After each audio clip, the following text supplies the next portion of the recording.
self-control. And try your best not to use the words control and self. It's hard to do, right? Ability to control one thing. So, there's no other word I can use it. Yeah. Being disciplined and also willpower. Discipline and willpower, absolutely. Yeah, it is, and this is the dictionary definition, the control of oneself. I don't know who the editor of the dictionary was, but they kind of broke the rules there, didn't they? Self-control, controlling oneself, okay? Or one's actions, their feelings, etc. Now, I also looked up the word temperance. Did anybody do that? Because you look at the fruit of the Spirit in Galatians 5:23, in the New King James Version, you have the word self-control. In the King James Version, the word that is used is temperance. Anybody get that one? It is a synonym, yeah. It is a synonym. The actual definition is a little more fleshed out. Moderation, self-restraint in action, self-restraint in statement, self-control, habitual moderation in the indulgence of an appetite or passion, especially in the use of alcoholic liquors.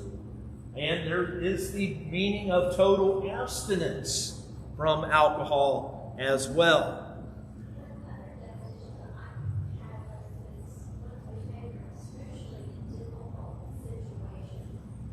Especially in difficult situations. Yeah.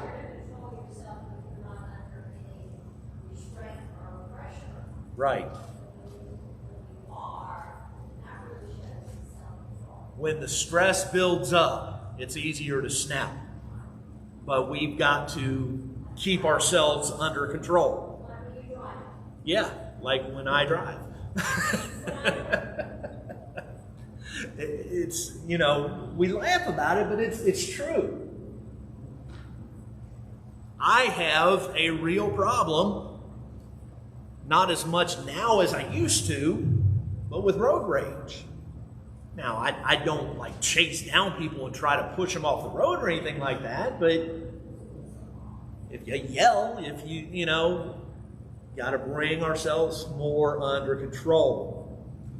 When we look at the Greek word, we have the virtue of one who masters his desires and passions, especially his sensual appetites. There is not really a Hebrew word, at least what I have found, in the Old Testament, but the principle is absolutely there. In Proverbs chapter 25, verse 28, the Proverbs writer said, "Whoever has no rule over his own spirit is like a city broken down without walls." Perhaps self-control or lack of self-control was behind the description of Ishmael, the son of Abraham with Hagar. He was described as a wild man or a wild donkey of a man in Genesis 16 and verse 12. Words that convey an unbridled passion and pleasure leading to destruction. Self-control is important, isn't it? If it wasn't, why did Paul include it in the list of the fruit of the Spirit? Why did Peter include it in the list of the Christian graces in 2 Peter, chapter 1? What are some of the synonyms? Robin's already mentioned temperance or temperate. What else? Restraint and self-mastery. Restraint, self-mastery. What else? Say again? Sober-minded. Sober-minded. Sober-minded. Yeah. Spirit. I think Proverbs 16:32. And he who rules his spirit. I don't know, that's part of the verse. He who is slow to anger is better than the mighty, and he who rules his spirit and who thinks his city. Yeah. We need to rule our spirit, right? bring it under control. And really, it's more about bringing it under Jesus' control than our own. But we have to make the decision to do it, don't we? He's not going to force us. Any other synonyms that you got? Self-discipline. Okay? I think most of these have already been mentioned, either in the definition or in the synonym question. It's something we've got to consider. You know, we talk a lot about love and joy and peace and long-suffering and mercy, and self-control is right there on the list with it. We can't ignore it. We have to take note of what the Bible says. What about songs? This was a little bit more challenging, I think. For me it was. What songs did you find related to self-control? Have thine own way, Lord. It is well with my soul. I surrender all. Okay, I heard angry words and love lifted me. Okay. I have decided to follow Jesus. Just a closer walk with thee. All to Jesus I surrender. I am resolved. Less of self, more of thee. Less of self, more of thee. Say it one more time. Instruments of your peace. I'm not familiar with that one. Okay? My stubborn will. I'm not familiar with that one either. All right? Okay? Well, that's okay. That's okay. I don't have to know every song you all know. It's so sweet to trust in Jesus. And all of these are related to a decision that we must make, right? We have to decide to trust in Him. We have to decide to walk with Him. He's not forcing us to do anything against our will, but He's asking us to align ourselves with His will. That's the first time we didn't use Amazing Grace. Can we work Amazing Grace in there? Probably. We probably could. Seek ye first, Matthew 6:33. You know, that's a great song. If we focus on what He is commanding, demanding, requiring, asking, everything else is going to fall into place, isn't it? Yeah. 8:28. Okay. Okay.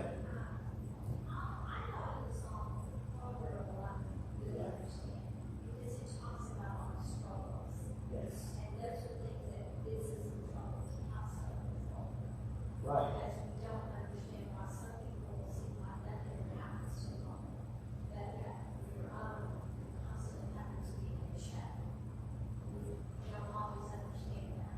Yeah. And we try to take matters into our own hands. No, don't do that. Don't do that. Make me a servant. It's also called the Servant Songs. It took me forever to find that song because it's titled Servant Song.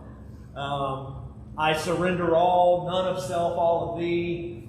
Where He leads me, I will follow. He leadeth me one step at a time. We just sang, take my life and let it be.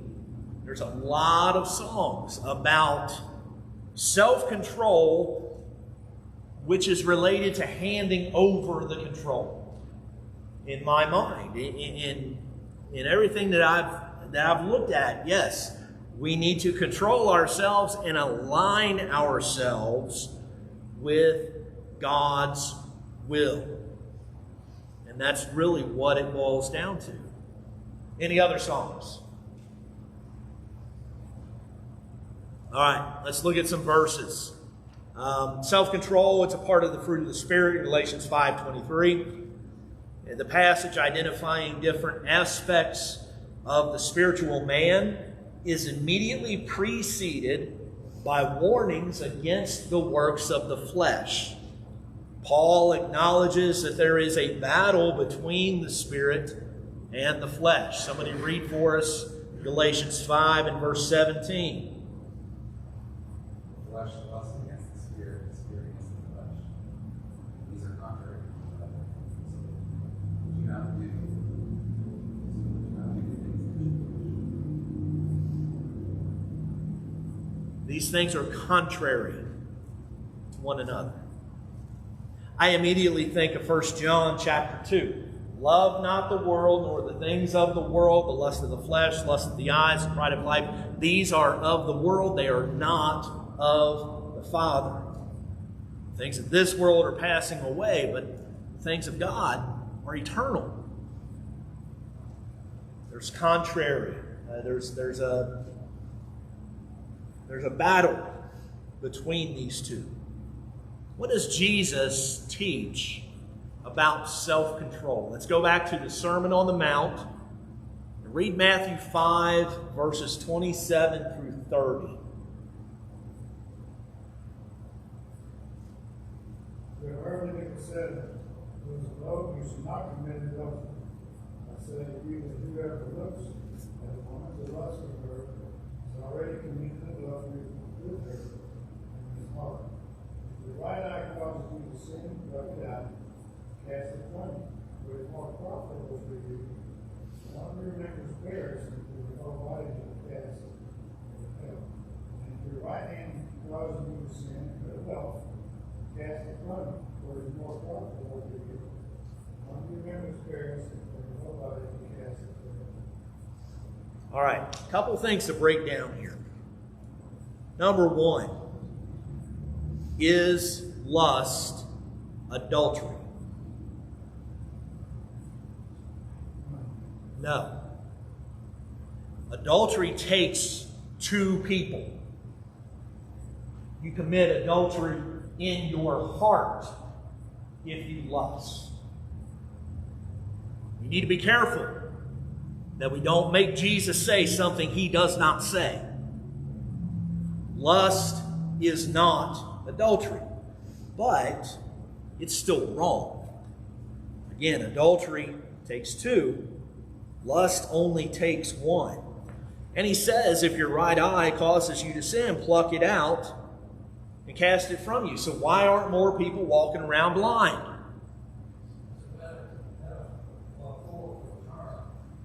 Yeah. Exactly. He's using figurative language here. It's hyperbole.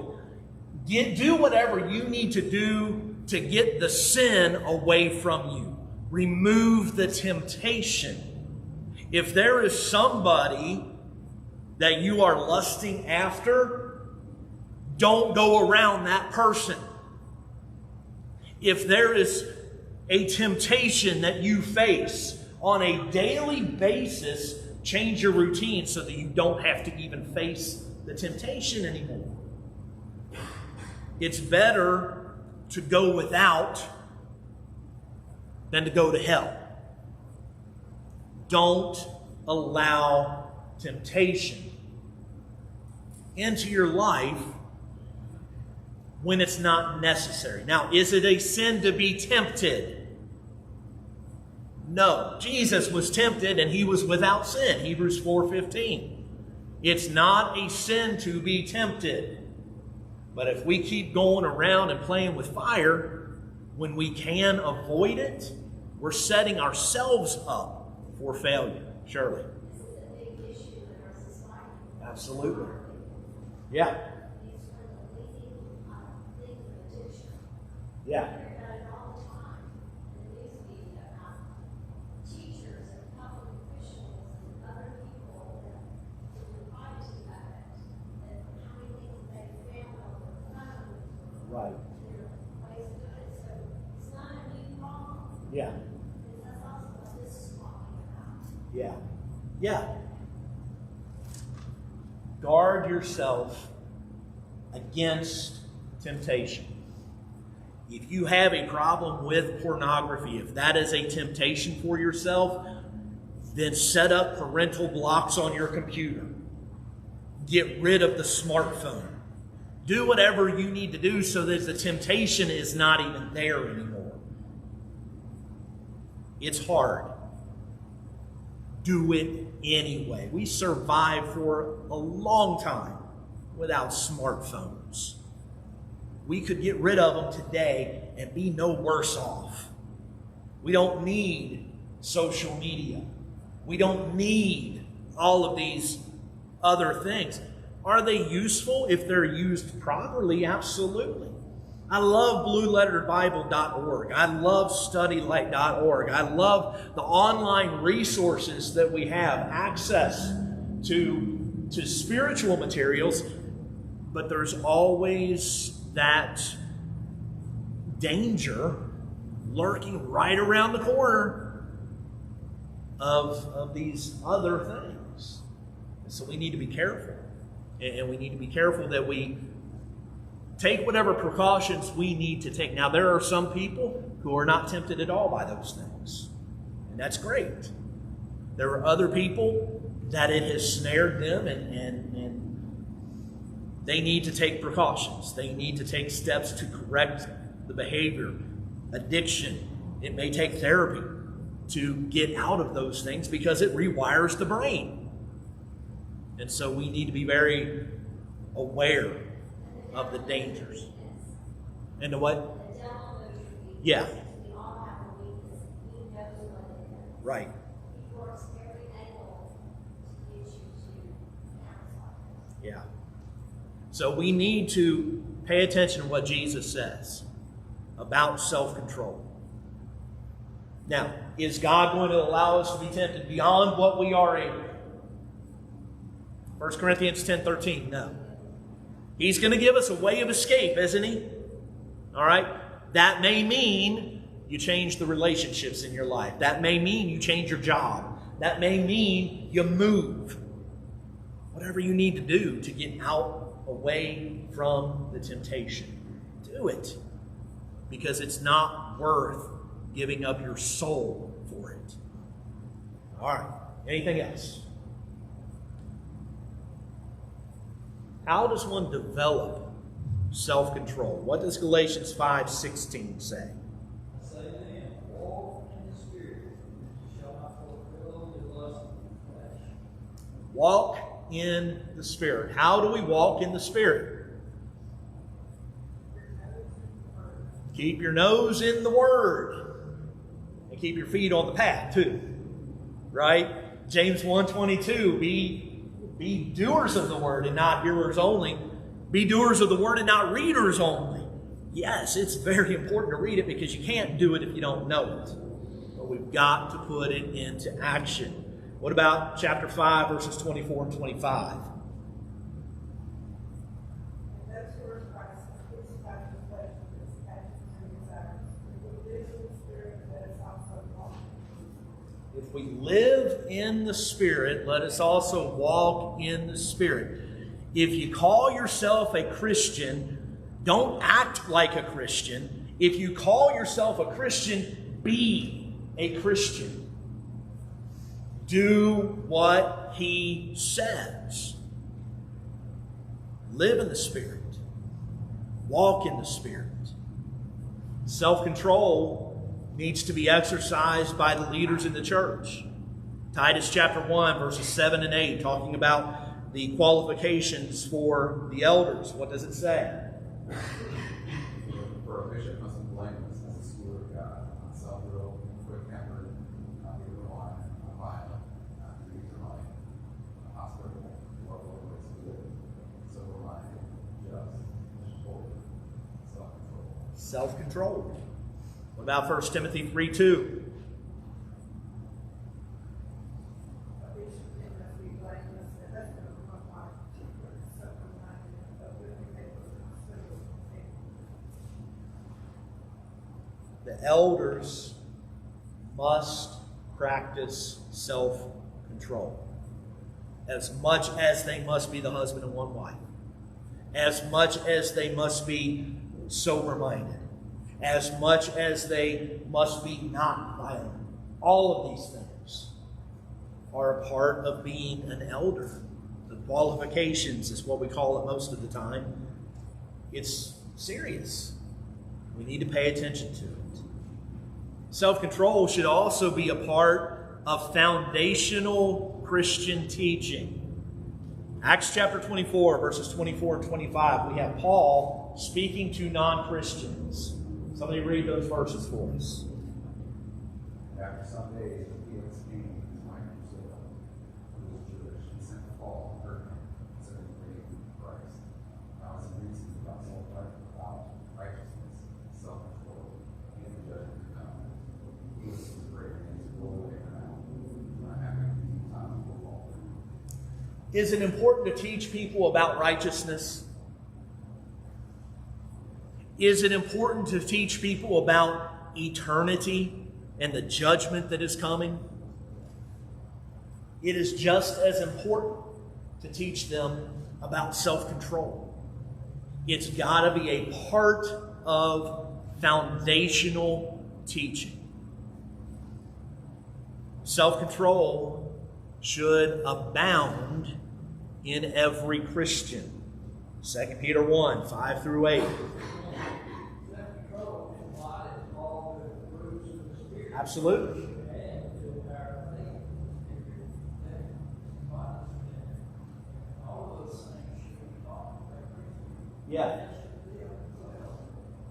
Yeah. They're all interrelated, aren't they?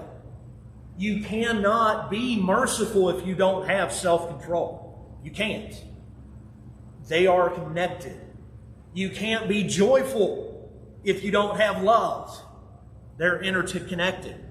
Shirley. Sorry? Yeah. Sure. Yeah. Felix was hoping that he would bribe him to let him go early.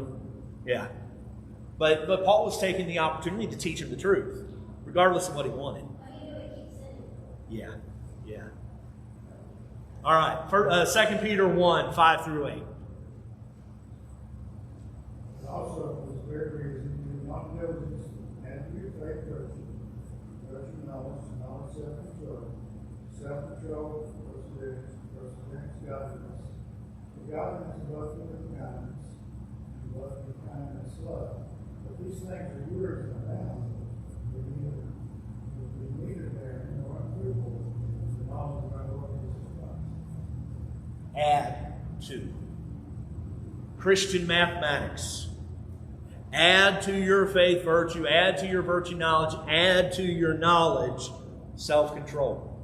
Keep adding and building upon each of these things. And abound in them. Abound in them. What is the danger of ignoring self-control? And I think there's a typo on the sheet. You probably found it already. 2 Peter chapter 1, verse 9. What's the danger of ignoring self-control? People like these things before it's happening, and has forgotten that these things If you don't exercise the things that Peter talks about, and if you don't abound in those things, you're going to forget what it's like to be a Christian. You're going to forget why you need to be a Christian. You're going to forget that God has forgiven you. And you're going to fall right back into the old habits and the old lifestyles. It's a true danger. How about 1 John 2, 16 and 17? All is in the world, the lust of the flesh, the lust of the eyes, the pride of life. It's not of the Father, but it's of the Lord. And the world is passing away, and the lust of it. But he who doesn't know of God abides forever. The lust of the flesh. And that's what we're talking about. The fleshly passions, fleshly desires that draw us away from the spiritual life that God desires us to have. So what are some of the common fleshly passions and desires? And what are some scriptures that go along with them? One's lust. Okay? Besides, you already read, I had Romans 13:13 and Galatians 5:16, which talk about it. Also had down covetousness, Luke 12:15 and Ephesians 5:14. Okay? Lust and covetousness. What else? Love of money. Yeah, the love of money is the root of all evil, and it draws so many people away. Matthew 6, 25 through 34, worry and anxiety. Yeah.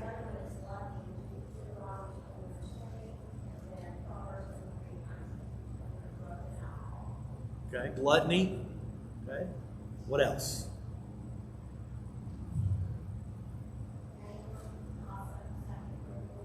Anger. Basically, look at Galatians 5:19 through 21. That's the works of the flesh. And you can list each of those and have multiple scriptures to go along with them to talk about the problems that some people have with self-control. I had all of that chapter written down, and also, you can also refer back to the verse that we just read, 1 John 2:16-17. For all that is in the world, the lust of the flesh, the lust of the eye, the pride of life, is not of your Father, but is of the world, and the world is passing away, and the lust of it. But he who does the will of God abides forever. Yeah. If we attach ourselves too much to the things of this world, we're going to pass away along with it.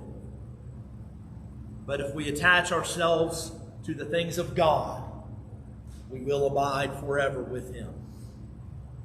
So I focused in on three things: sexual sin, fornication, adultery.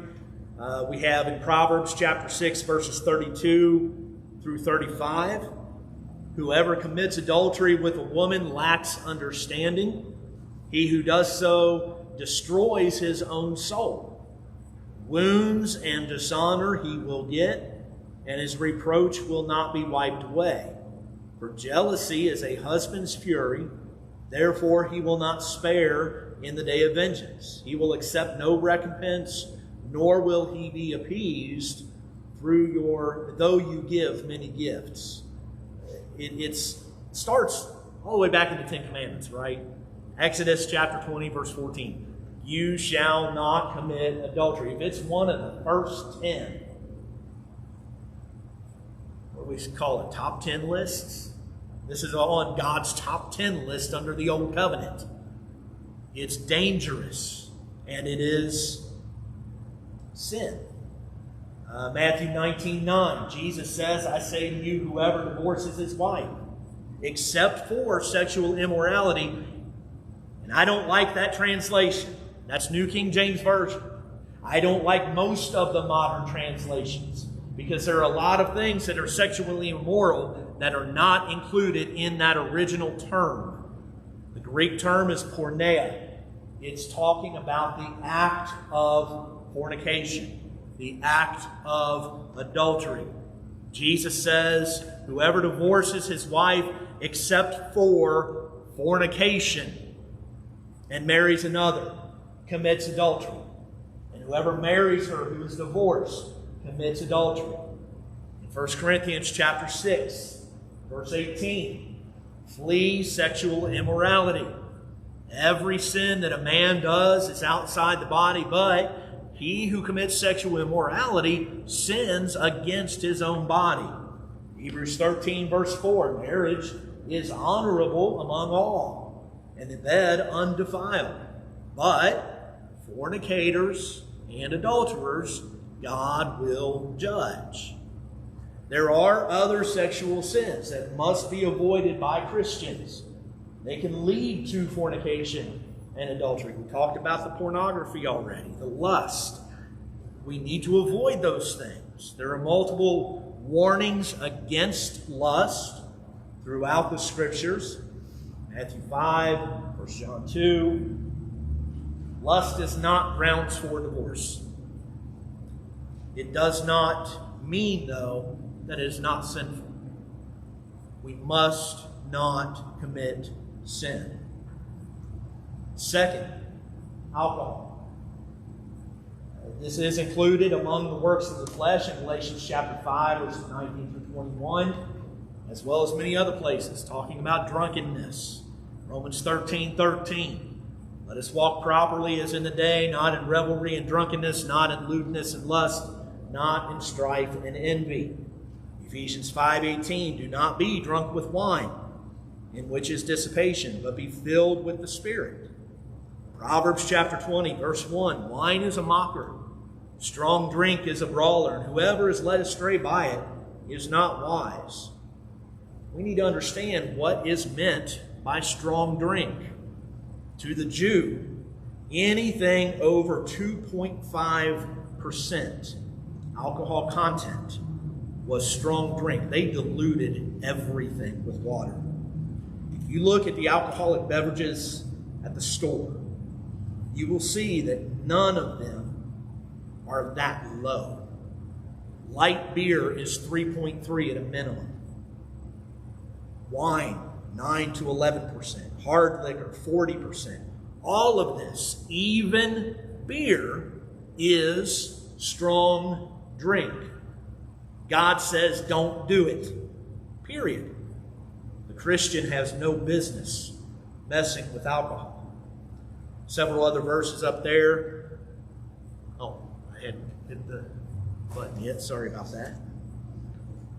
1 Peter 4, verses 1 through 4. It talks about revelries and drunkenness and drinking parties. If it's repeated 3 times, I think it's important that we take note. According to an article from the World Health Organization in 2023, there is no safe level of alcohol consumption. It affects your physical health from the very first drop. I also had gluttony, several verses related to gluttony, overindulgence, overconsumption to the point of waste, binge eating, many times to the point of becoming physically ill. This is one I struggle with. This is one that I have trouble with. You put a bag of chips in front of me, it's hard for me to stop. So it's something that the Bible talks about. We need to understand it. Proverbs 23:20 and verse 21 warns against mixing with wine bibbers and gluttonous eaters of meat. Proverbs 28:7, whoever keeps the law is a discerning son, but a companion of gluttons shames his father. Deuteronomy 21:20 would surely mention, they shall say to the elders of the city, this son of ours is stubborn and rebellious. He will not obey our voice. He is a glutton and a drunkard. It's a sign of rebellion. In Proverbs 25:16, have you found honey? Eat only as much as you need, lest you be filled with it and vomit. All right. Any other comments or questions before we break for our devotion? All right. Next week is our singing night. The papers that I handed out are for 2 weeks from now, so you've got extra time to work on it. And I expect us all to do an excellent job with those questions.